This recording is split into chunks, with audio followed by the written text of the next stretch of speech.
Healed and Set Free Ministry is blessed to have Teresa share her story of God's faithfulness in her marriage. My husband and I have been married for 15 years. Somewhere along the way, we stopped investing in our love account and did not a lot more investing in our self-serving account.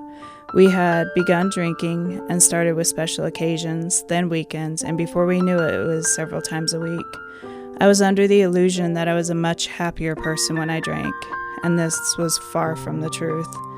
I usually found myself pointing an accusatory finger at my husband, followed by nagging. My husband would in turn a deaf ear to me and begin with a cold shoulder.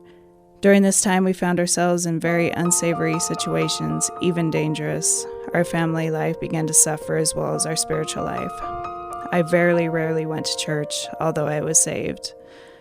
I felt distant from God, but by this point in my life, I'd already felt the cold sting of being molested as a child and the fear of a physical and verbal retaliation of a much older brother. But the fear and shame and guilt would not end there. Betrayal was one of my biggest fears, and I shared that very openly in my marriage. I had learned that Satan works our fears against us, that is, if we had given him the power to do so. My husband strayed for the moment, and in that moment our lives had forever changed. I found out about his betrayal from the person with whom he had betrayed me. I felt so hopeless, I screamed a colorful array of phrases at him over the phone. I found myself circling his car with a mallet, trying to decide which part was going to be taken out first. I eventually relented and took my anger out on the picnic table, which, needless to say, did not survive. I spent most of the night plotting revenge, even swearing he would come home to an empty house left in shambles. The next day, I drained our savings account and even went as far as going to a lawyer. But as I stepped into the lawyer's office, I knew I could not end things on those terms. When we said our vows, it was for better or for worse, in sickness and in health. I had every reason and God-given blessing to walk out of our marriage that day, but I didn't. When my husband came home, we had a very long, heartbreaking talk. I even went as far as giving him my ring back and told him he had to prove his love to me. That was the weekend we began rebuilding. We began a couple's devotional, and the first time in 13 years we actually joined hands and prayed. I would tell you that our direct commitment to God, family, and to another made everything easy, and we sailed on calm seas into the sunset, but it was the worst storm I had ever gone through in my life. I had found myself in bed for long stints of time. I began cutting. I felt so numb, and the pain hurt so bad. I had lost all control of my life, and cutting seemed to mask some of my internal pain. During our struggles, my mom had passed away. By all accounts and definition, I was an orphan. I knew I needed help. My bitterness and shame and hate continued to grow like a wildfire inside of me. I began the Healed and Set Free study. What a blessing it has been.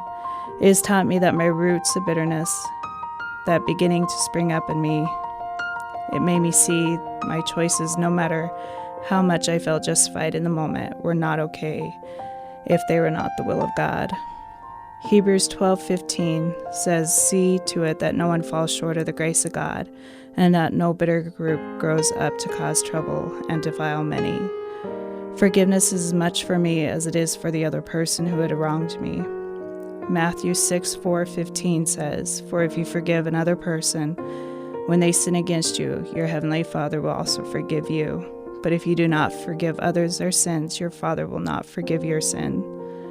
At many points during this healing process, I found myself pointing out all my husband's failures, only to have three fingers pointed back at me. I needed as much forgiveness and grace as I thought my husband did.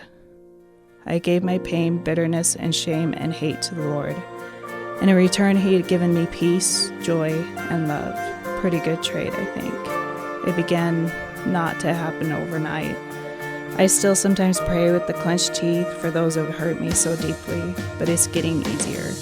Finally, I began to heal and be set free from all of our burdens. God has done great things in me and my husband's life and our family. Since the first day we joined our hands in prayer together, there has been very few days we have missed a day of prayer. We have seen both of our kids saved and baptized through this journey. I can only imagine what other blessings He has in store for our lives. My husband was and is my best friend. I love him with my whole heart, and am thankful for God and for abounding grace and for second chances. Lingering hurts can cripple, damage, and paralyze our mind and soul, creating a person we don't want to be, keeping you and even your entire family in shackles. But Christ said, "You shall know the truth, and the truth shall make you free." What does it mean to be truly set free from life's hurts? Healed and Set Free is a ministry for women that is offering hope for the brokenhearted. Women can come and join a small and confidential group study or order your own personal copy today.